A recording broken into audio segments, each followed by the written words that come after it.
Saudara dan saudari, baru-baru ini viral kerajaan meluluskan kewarganegaraan dengan pantas kepada pemain bola sepak import.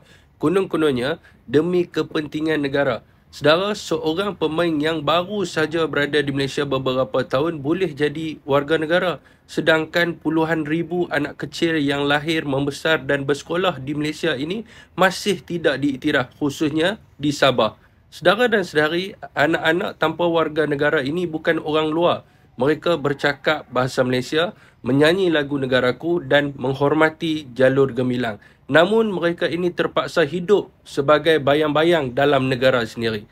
Saudara, mereka ini tidak boleh bersekolah secara rasmi, tidak boleh mendapatkan rawatan kesihatan dan tidak boleh ada masa depan seperti rakan sebaya mereka. Bayangkan, untuk nak kejar gol di atas padang bola, kewarganegaraan boleh dipercepatkan.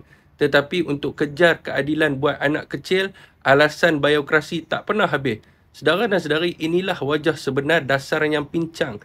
Hak warga negara bukan hadiah untuk selebriti atau atlet semata-mata. Ia hak asasi bagi sesiapa yang lahir dan membesar di bumi Malaysia.